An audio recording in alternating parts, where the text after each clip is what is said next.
Ukraine president Vladimir Zelensky Saudi അറേബ്യയിലെത്തി. Saudi കിരീടാവകാശി Mohammed bin Salman രാജാവ് അദ്ദേഹത്തെ സ്വീകരിക്കുകയും അദ്ദേഹവുമായിട്ട് മണിക്കൂറുകളോളം സംസാരിക്കുകയും ചെയ്തു. ഏതാനും ആഴ്ചകൾക്ക് മുമ്പ് തന്നെ, അതായത് ഇപ്പോൾ രണ്ടാം ഘട്ടം ഇസ്രായേൽ ഇറാനെ ആക്രമിക്കുന്നതിനോടനുബന്ധിച്ച് തന്നെ ഉക്രൈനും സൗദി അറേബ്യയും തമ്മിൽ സംസാരിക്കുകയും രാജ്യത്ത് പ്രതിരോധവുമായി ബന്ധപ്പെട്ട കാര്യത്തെക്കുറിച്ച് സഹായിക്കാമെന്ന് ഉക്രൈൻ പ്രസിഡന്റ് പറയുകയും ചെയ്തിരുന്നു. ഒരുപക്ഷെ അതുമായിട്ട് അതിൻ്റെ തുടർച്ചയായിട്ടാവാം ഇപ്പോഴത്തെ ഒരു യുദ്ധകാല സാഹചര്യത്തിൽ സൗദി അറേബ്യ സന്ദർശിച്ചത് എന്ന് അനുമാനിക്കുന്നു. സൗദി അറേബ്യയോട് ഈ വിഷയമായിട്ട് ചോദിക്കപ്പെട്ടു, എന്തിനാണ് ഇപ്പോഴത്തെ ഒരു സാഹചര്യത്തിൽ വന്നത് എന്ന്. അത് ഉക്രൈൻ പ്രസിഡന്റിനോടാണ് ചോദിച്ചത്. അദ്ദേഹം പറഞ്ഞിരിക്കുന്ന മറുപടി ഇങ്ങനെയാണ്: റഷ്യയുമായി നടക്കുന്ന യുദ്ധത്തിന് അന്താരാഷ്ട്ര പിന്തുണ നേടാൻ വേണ്ടി തങ്ങളുടെ സൗഹൃദ രാജ്യമായിരിക്കുന്ന സൗദി അറേബ്യ താൻ സന്ദർശിക്കുകയാണ്. മിഡിൽ ഈസ്റ്റ് രാജ്യങ്ങളുമായിട്ട് ബന്ധം കൂടുതൽ മെച്ചപ്പെടുത്തുക എന്നുള്ളതാണ് തൻ്റെ യാത്ര ഉദ്ദേശ ലക്ഷ്യം. യുദ്ധം മൂലം ഉണ്ടായിരിക്കുന്ന നഷ്ടങ്ങൾക്ക് സഹായം അഭ്യർത്ഥിച്ചുകൊണ്ടും, അതായത് താൽക്കാലികമായ രീതിയിൽ അറേബ്യൻ രാജ്യങ്ങൾ ഉക്രൈനെ സഹായിക്കണം, വലിയ കെടുതിയും വലിയ പ്രയാസവും ഈ റഷ്യൻ യുദ്ധവുമായിട്ട് ബന്ധപ്പെട്ട് തങ്ങളുടെ രാജ്യത്തിന് ഉണ്ടായിട്ടുണ്ട്, അത് സഹായം തേടുക എന്നുള്ളതും ഇതിൻ്റെ യാത്രയുടെ ലക്ഷ്യത്തിൽപ്പെട്ടതാണ്. പിന്നെ അടുത്തത് പറയുന്നത് തടവുകാരുടെ കൈമാറ്റവുമായിട്ട് ബന്ധപ്പെട്ട് സഹായം തേടുക എന്നുള്ള കൈമാറ്റവുമായിട്ട് ബന്ധപ്പെട്ട കാര്യത്തിന് സൗദി അറേബ്യ ഇടപെടണം എന്നുള്ളതാണ്. അഥവാ ഉക്രൈൻ്റെ ഒരുപാട് സൈനികർ റഷ്യയുടെ കൈവശത്തിലും റഷ്യയുടെ ഒരുപാട് സൈനികർ ഉക്രൈൻ്റെ കൈവശത്തിലുണ്ട്. ഇത് പരസ്പരം അങ്ങോട്ടും ഇങ്ങോട്ട് കൈമാറാൻ വേണ്ടിയിട്ട് ഒരു ഉടമ്പടി പത്രം ഇതിനു മുൻപ് സൗദി അറേബ്യ ഉണ്ടാക്കിയിരുന്നു. അതിൻ്റെ അടിസ്ഥാനത്തിൽ റഷ്യ അത് കേട്ടു. റഷ്യയുമായിട്ട് വലിയ സൗഹൃദ ബന്ധം സൗദി അറേബ്യക്കുണ്ട്, ഉക്രൈനുമായിട്ട് ബന്ധമുണ്ട്, അതോടൊപ്പം തന്നെ അമേരിക്കയുമായിട്ട് ബന്ധമുണ്ട്. അപ്പോൾ ഈ ബന്ധം ഉപയോഗപ്പെടുത്തിക്കൊണ്ട് ഈ സൈന്യത്തെ കൈമാറുക എന്നുള്ള ഒരു പ്രധാന വിഷയം കൂടി ഈ യാത്രയുടെ തൻ്റെ ഉദ്ദേശ ലക്ഷ്യമാണ് എന്ന് പറയുകയും ചെയ്തു. ഇതാണ് അതിൻ്റെ ഒരു ഭാഗം. ഇനി അതിൻ്റെ മറ്റൊരു ഭാഗമുണ്ട്, അന്താരാഷ്ട്ര തലത്തിൽ മറ്റൊരു ഭാഗമുണ്ട്. അത് പറയുന്നത് ശക്തമായിരിക്കുന്ന ആക്രമണ പെരുമയ അല്ലെ പരമ്പര എന്നൊക്കെ വേണമെങ്കിൽ പറയാൻ പറ്റും ഇറാനിൽ നിന്ന് സൗദി അറേബ്യ അടക്കമുള്ള അറേബ്യൻ രാജ്യങ്ങൾക്ക് ഇപ്പോഴും നടന്നു വരുന്നു. അതിൻ്റെ കാര്യം അമേരിക്കയുടെ സൈനിക ബേസ് കേന്ദ്രീകരിച്ചുകൊണ്ടും അമേരിക്കയുടെ സൈനികർക്ക് സഹായം നൽകുന്ന രാജ്യത്തെ കേന്ദ്രീകരിച്ചുകൊണ്ടും തങ്ങൾ ആക്രമിക്കുന്നു. അപ്പോൾ ഈ രണ്ട് മേഖല ആക്രമിക്കുന്നു. ഏറെക്കുറെ ഈ ആക്രമണത്തിന് ഇരയാകാത്ത രാജ്യം ഒമാൻ മാത്രമാണ്.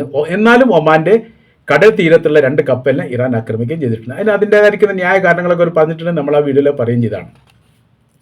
അപ്പോൾ ഇപ്പോഴത്തെ വിഷയം എന്ന് പറയാം, പ്രതിരോധവുമായി ബന്ധപ്പെട്ട് $1.5 ബില്യൺ എങ്കിലും അറേബ്യൻ രാജ്യങ്ങൾ ഇപ്പോൾ ചെലവഴിച്ചിട്ടുണ്ട് എന്നുള്ളത്. അതായത് ഇറാൻ്റെ മിസൈൽ ആക്രമണം, ഡ്രോൺ ആക്രമണം പ്രതിരോധിക്കാൻ വേണ്ടിയിട്ടുള്ള സംവിധാനങ്ങളാണ്. അത് അമേരിക്കയുമായിട്ടൊരു കരാർ രൂപം ഉണ്ടാക്കിയിട്ട് അമേരിക്കയുടെ സൈനികരും കൂടി ചേർന്നിട്ടാണ് ഇപ്പോൾ പ്രതിരോധങ്ങൾ ഉണ്ടാക്കുന്നത് എന്നാണ് അറിയാൻ വേണ്ടി സാധിക്കുന്നത്.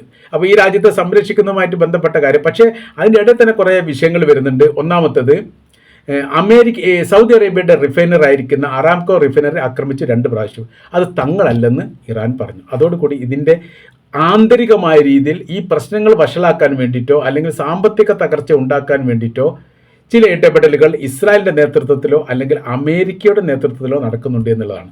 സംരക്ഷകരും ആക്രമിക്കുന്നവരും ഒരേ കൂട്ടരാവുക, ആ പരിപാടിയൊക്കെ പല ഘട്ടങ്ങളിൽ അമേരിക്ക ചെയ്യാറുണ്ട്. സംരക്ഷണം ഏറ്റെടുക്കും, അവർ തന്നെ എന്ത് ചെയ്യും? ആക്രമിക്കുകയും ചെയ്യും. അതിന് ഏറ്റവും വലിയ ഉദാഹരണമാണ് ഇസ്രായേൽ ഖത്തറിനെ ആക്രമിച്ചു, അമേരിക്ക ചുമ്മാ നോക്കി നിന്നു, കാഴ്ചക്കാരനായിട്ട് നിന്നു.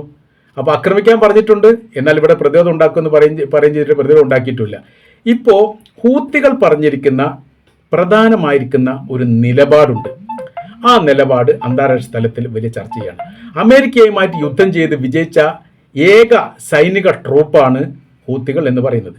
ചെങ്കടലിൽ നിന്ന് അവരുടെ നടുവൊടിച്ചിട്ടാണ് അമേരിക്ക ഇവിടുന്ന് പറഞ്ഞയച്ച് കെട്ടും കെട്ടി യാത്രയാക്കി എന്നൊക്കെയാണ് അന്നത്തെ യമനി പത്രം ഈ വിഷയവുമായിട്ട് ബന്ധപ്പെട്ട് പ്രതികരിച്ചത്. അമേരിക്കയോടൊപ്പം ബ്രിട്ടനും ചേർന്നുകൊണ്ട് വലിയ രീതിയിലുള്ള ആക്രമണ പരമ്പര തന്നെ യമനിലുള്ള ഹൂത്തികളുടെ മേഖല കേന്ദ്രീകരിച്ചുകൊണ്ട്, സന എന്ന് പറയുന്ന തലസ്ഥാന നഗരിയൊക്കെ ഇപ്പോൾ ഇവരുടെ കൈവശത്തിലാണ്, ആ മേഖല കേന്ദ്രീകരിച്ചുകൊണ്ട് നടത്തി. ഒരുപാട് നാശങ്ങൾ ഉണ്ടായിട്ടുണ്ട്. അവരുടെ പവർ പ്ലാന്റിനെ ആക്രമിച്ചിട്ടുണ്ട്, പെട്രോൾ കെമിക്കൽ സ്ഥാപനത്തെ ആക്രമിച്ചിട്ടുണ്ട്, സൈനിക മേഖല ആക്രമിച്ചിട്ടുണ്ട്. ഒരു എയർപോർട്ടാണ് ആ മേഖലയിൽ. ആ എയർപോർട്ട് ആക്രമിക്കുകയും അവിടെ ഒരു വിമാനം അന്നുണ്ടായിരുന്നത്, ആ വിമാനം തീപിടിക്കുന്ന ചിത്രങ്ങളൊക്കെ പുറത്തു വന്നു. വലിയ നാശനഷ്ടങ്ങളുണ്ടായി. പിന്നീട് ഇവിടെ നിന്ന് അങ്ങോട്ട് അമേരിക്കക്ക് നേരെ തൊടുത്തു വിട്ടിരിക്കുന്ന മിസൈലിൻ്റെ ശക്തിക്ക് മുമ്പിൽ അമേരിക്ക പതറിപ്പോയി. പ്രതിരോധിക്കാനാവാത്ത വിധം അതിശക്തമായിരിക്കുന്ന മിസൈലുകൾ അവരുടെ കപ്പലിൻ്റെ മധ്യേ വീണ് തുളച്ച് കയറി ഒരു കപ്പൽ അങ്ങനെ തന്നെ മുങ്ങിപ്പോയി. 2ലധികം കപ്പൽ തകർക്കപ്പെട്ടിട്ടുണ്ട് എന്നാണ് പറയുന്നത്. അമേരിക്ക അത് പ്രതികരിച്ചിട്ടില്ല.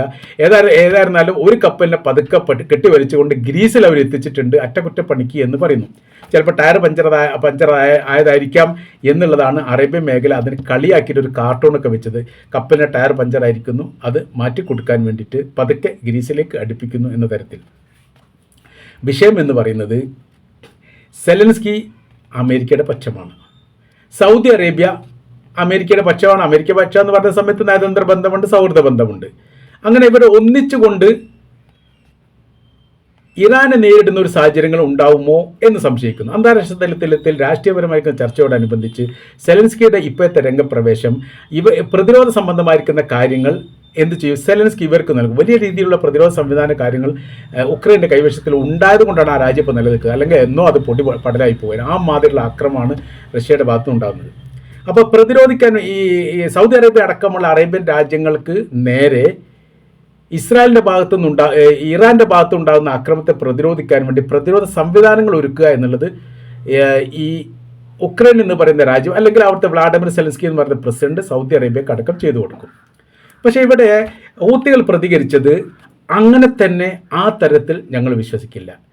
നിങ്ങൾ സംഘം ചേർന്നുകൊണ്ട് ഏകോപിച്ചുകൊണ്ട് അമേരിക്കക്ക് സപ്പോർട്ട് ചെയ്തിട്ട് അറേബ്യൻ രാജ്യങ്ങളും അമേരിക്കയും സംയുക്തമായ രീതിയിൽ ഒരു ആക്രമണം ഇറാന് നേരെ ഉണ്ടാകുന്ന ഒരു സാഹചര്യം വരികയാണെങ്കിൽ ഞങ്ങൾ ആയുധമെടുക്കും. ഇപ്പോഴത്തെ നിലവിലെ വർത്തമാന സാഹചര്യത്തിൽ അറേബ്യൻ രാജ്യങ്ങൾ ഇറാന് നേരെ ആക്രമണം നടത്തണം എന്ന് എവിടെയും പരാമർശിച്ചിട്ടില്ല. മാത്രവുമല്ല വലിയ രീതിയിൽ സമാധാന ശ്രമത്തിന് വേണ്ടി സൗദി അറേബ്യ അടക്കം ശ്രമിക്കുന്നുണ്ട്, വലിയ ശ്രമങ്ങൾ നടത്തുന്നുണ്ട്. കാര്യം എന്ന് പറയുന്നത് മുന്നോട്ട് പോകുന്നിടത്തോളം അറേബ്യൻ രാജ്യങ്ങൾക്ക് മാത്രമല്ല അജ്നബികളായിരിക്കുന്ന മറ്റുള്ള രാജ്യക്കാർക്ക് ബാധിക്കും, നമ്മുടെ ജോലി ചെയ്യുന്ന രാജ്യക്കാർക്ക് ബാധിക്കും, ലോകത്താകമാനമുള്ള രാജ്യത്തിന് ബാധിക്കുന്ന തരത്തിലേക്ക് കാര്യങ്ങൾ പോകും. അങ്ങനെ ഒരു പ്രശ്ന സങ്കീർണമായിരിക്കും സ്ഥിതി ഉണ്ടാവാൻ സൗദി അറേബ്യ ഒരിക്കലും ആഗ്രഹിച്ചിട്ടുമില്ല. സമാധാനപരമായിരിക്കുന്ന വിഷയത്തെ സംബന്ധിച്ചിടത്തോളം അതാണ് താല്പര്യമെന്ന് പല ഘട്ടത്തിലും മുഹമ്മദ് ബിൻ സൽമാൻ രാജാവ് പറഞ്ഞതാണ്. അത് അദ്ദേഹം പ്രവർത്തിക്കാറുണ്ട്. പക്ഷേ മറ്റുള്ള ശത്രു രാജ്യങ്ങൾ ഇപ്പോൾ നോക്കിക്കാണുന്നത് അവർ ഏതൊരു നല്ല കാര്യം ചെയ്യുകയാണെങ്കിലും അതിലെന്തെങ്കിലും മോശത്തരമുണ്ടോ, അതല്ലെങ്കിൽ ശത്രുവിനെ കീഴ്പ്പെടുത്താൻ വേണ്ടിയിട്ട് പരാജയപ്പെടുത്താൻ എന്തെങ്കിലും ശ്രമങ്ങളാണ് നടത്തുന്നത് എന്ന് ആലോചിക്കുക സ്വാഭാവികം. അതിൻ്റെ അടിസ്ഥാനത്തിലാണ് ഹൂത്തികൾ പറഞ്ഞത് ഈ രണ്ടാം ഘട്ടത്തിലുള്ള ആക്രമണവുമായിട്ട് ബന്ധപ്പെട്ട് ഇറാൻ ആക്രമിക്കുകയും ഇറാൻ തിരിച്ചടിക്കുകയും അതുമായിട്ട് ബന്ധപ്പെട്ട കഠിനമായിരിക്കുന്ന ഒരു യുദ്ധം ഇപ്പോൾ ഈ മേഖല കേന്ദ്രീകരിച്ചുകൊണ്ട് നടക്കുന്നതിനും ഇടയിൽ ഇറാനെ ഇല്ലാതാക്കിയോ ഇറാൻ്റെ സൈനിക സംവിധാനത്തെ തകർക്കാനോ ഉള്ള ശ്രമം അറേബ്യൻ രാജ്യങ്ങൾ അമേരിക്കയുമായി സംയുക്തമായി ചേർന്ന് ഉണ്ടാവുകയാണെങ്കിൽ ആ സമയത്ത് ഹൂത്തികൾ ആയുധമെടുക്കും. ഇറാനെ സംരക്ഷിക്കുക എന്നുള്ളതും ഇറാൻ്റെ സുരക്ഷയുമായിട്ട് ബന്ധപ്പെട്ട കാര്യത്തിൽ ഇടപെടുക എന്നുള്ളതും തീർച്ചയായിട്ടും ഞങ്ങൾക്ക് അനിവാര്യമായിരിക്കുന്ന കാര്യമാണ്. അതിൽ ഞങ്ങൾ ഇടപെടും എന്ന കാര്യത്തിൽ സംശയമില്ല. ഈ ഒരു കാര്യമാണ് ഹൂത്തികൾ പറഞ്ഞത്. ഈ രണ്ടാം ഘട്ടത്തിലുള്ള വിഷയവുമായിട്ട് ബന്ധപ്പെട്ട് ഇതുവരെ തങ്ങൾ യാതൊരു അഭിപ്രായങ്ങളൊന്നും പറഞ്ഞിട്ടില്ല. തങ്ങൾ നിരീക്ഷിക്കുകയാണ്, ഞങ്ങൾ ശ്രദ്ധിച്ചുകൊണ്ടിരിക്കുകയാണ്, ഞങ്ങൾ കാഴ്ചക്കാരായി നിൽക്കുകയാണ്. എന്തൊക്കെയാണ് ഇവിടെ നടക്കുന്നത്, എന്തൊക്കെ ഇനി ഭാവിയിൽ വരാൻ പോകുന്നുണ്ട് എന്നതിനെക്കുറിച്ച് കൃത്യമായിരിക്കുന്ന ഒരു പഠനം ഞങ്ങൾ നടത്തുന്നു, നിരീക്ഷണം ഞങ്ങൾ നടത്തുന്നു. അങ്ങനെ പ്രയാസകരമായിരിക്കുന്ന ഒരു സാഹചര്യം അറേബ്യൻ രാജ്യങ്ങൾ ഉണ്ടാക്കുകയാണെങ്കിൽ തീർച്ചയായിട്ടും ഞങ്ങളെക്കുറിച്ച് അവർക്കറിയാവുന്നതാണ്. ഏകദേശം 10-15 വർഷത്തോളം ഈ സൗദി അറേബ്യ, UAE തുടങ്ങിയിരിക്കുന്ന അറേബ്യൻ രാജ്യങ്ങളുമായി ഹൂത്തികൾ ഏറ്റുമുട്ടിയിട്ടുണ്ട്. അത് യമൻ സർക്കാരിനെ സംരക്ഷിക്കാൻ വേണ്ടിയിട്ടാണ് യഥാർത്ഥത്തിൽ സൗദി അറേബ്യയും UAE അടക്കമുള്ള സൈന്യം അവരുടെ യമനിലേക്ക് പ്രവേശിച്ചത്. വിമതപക്ഷമായിട്ടാണ് ഹൂത്തികൾ നിന്നിരുന്നത്. അങ്ങനെ ഹൂത്തികളും ഇവരും ഏറ്റുമുട്ടുന്ന ഒരു സ്ഥിതി ഉണ്ടായി. വലിയ രീതിയിലുള്ള മരണങ്ങൾ, നഷ്ടങ്ങൾ, നാശങ്ങൾ എല്ലാം ഉണ്ടായി എന്ന് മാത്രമല്ല ആ ഒരു യുദ്ധം നീണ്ടുപോയി. പിന്നീടാണ് 2023 കാലത്ത് ഗസയും ഇസ്രായേലും തമ്മിൽ ഏറ്റുമുട്ടുന്ന ആ സാഹചര്യത്തിലാണ് ചൈനയുടെ മധ്യസ്ഥതയിൽ ഈ പ്രശ്നം തീർത്തത്. അതോടുകൂടി വളരെ ശാന്തതയും വളരെ സൗഹൃദത്തോടു കൂടിയാണ് പിന്നീട് ഇറാനും സൗദി അറേബ്യയും. സൗദി അറേബ്യ എന്ന് പറയുന്ന സമയത്ത് ഷിയ മിലിഷ്യ വിഭാഗമാണ് ഹൂത്തികൾ. അതുകൊണ്ട് ഇറാന് വേണ്ടിയിട്ടാണ് ഈ യുദ്ധം ചെയ്തത് എന്നുള്ളത് കൃത്യമാണ്. അവരൊക്കെ ഒന്നിച്ച് വലിയ സൗഹൃദത്തിലായി. പിന്നീട് അങ്ങോട്ട് പോക്കുവരവായി. ഇറാൻ്റെ പ്രസിഡന്റ് ഇബ്രാഹിം റൈസി കൊല്ലപ്പെട്ടു. അദ്ദേഹം 3 തവണയെങ്കിലും ജിദ്ദ ഉച്ചകോടിയിൽ പങ്കെടുത്തിട്ടുണ്ട്. സൗദി അറേബ്യയുടെ പ്രതിരോധ മന്ത്രി ഇറാൻ സന്ദർശിക്കുകയും ആയത്തുള്ള അലി ഖംനായി എന്ന് പറയുന്ന അവിടുത്തെ ആത്മീയ ആചാര്യനുമായിട്ട് 1 മണിക്കൂറോളം ചർച്ച നടത്തിയ വിവരങ്ങളൊക്കെ ഉണ്ടായിരുന്നു. നമ്മൾ ആ റിപ്പോർട്ടൊക്കെ പുറത്തുവിട്ടതാണ്. അപ്പോൾ വലിയ സൗഹൃദം, വലിയ ബന്ധവും അങ്ങനെ ഉണ്ടാക്കാൻ വേണ്ടി സാധിച്ചു. പക്ഷേ അതിനിടയിലാണ് അപ്രതീക്ഷിതമായി ഇസ്രായേൽ ചതിച്ചത് ഇറാനെ. യുദ്ധത്തിൻ്റെ രീതികളും അവസ്ഥകൾക്കും മാറ്റം വന്നു. അങ്ങനെ ഇപ്പോൾ ഇറാനെ സംബന്ധിച്ചിടത്തോളം അവരുടെ സംരക്ഷണവുമായിട്ട് ബന്ധപ്പെട്ട് അവർ ഇസ്രായേലിനെ ആക്രമിക്കുന്നു, അമേരിക്കയുടെ സൈനിക താവളത്തെ ആക്രമിക്കുന്നു, അതിൻ്റെ ഭാഗമായിട്ട് അറേബ്യൻ രാജ്യങ്ങളെ മൊത്തത്തിൽ ആക്രമിക്കുന്നു. 19 രാജ്യത്തോളം ഇപ്പം നിലവിലെ സാഹചര്യത്തിൽ ഇറാൻ ആക്രമിച്ചു എന്നുള്ളതാണ്. തുർക്കി അടക്കം, തുർക്കി അതിർത്തിയുമായിട്ട് പങ്കിടുന്ന രാജ്യത്തിനപ്പുറം വലിയ സൗഹൃദമുള്ള രാജ്യം കൂടിയാണ്. അപ്പോൾ തുർക്കിയുമായിട്ട് വലിയ ബന്ധങ്ങളുണ്ട് ഇറാന്, എന്നിട്ട് പോലും ആക്രമിക്കപ്പെട്ടു എന്നുള്ളതാണ്. അപ്പോൾ ഈ ഒരു സ്ഥിതിയിലേക്കാണ് പോകുന്നത്. നിലവിൽ തുടരുന്ന അറേബ്യൻ രാജ്യങ്ങളുടെ നിലപാടുകൾ കൃത്യമാണ്. അവരെ ഇറാൻ ആക്രമിക്കുന്ന സമയത്ത് സ്വാഭാവികപരമായി പ്രതിരോധിക്കാൻ അവർക്ക് അവകാശമുണ്ട്. പക്ഷേ ഈ ഒരു കാരണത്തിൽ അമേരിക്കയുമായിട്ട് സഹകരിച്ചുകൊണ്ട് ഇറാൻ ആക്രമിക്കുന്ന സ്ഥിതി ഉണ്ടായാൽ തീർച്ചയായിട്ടും തങ്ങൾ ആയുധമെടുക്കുമെന്നും യുദ്ധം മറ്റൊരു തലത്തിലേക്ക് നീങ്ങുമെന്നുമാണ് ഇപ്പോൾ ഹൂത്തികൾ ഭീഷണി സ്വരത്തിൽ തന്നെ ഔദ്യോഗികപരമായ രീതിയിൽ പറഞ്ഞിരിക്കുന്നത്.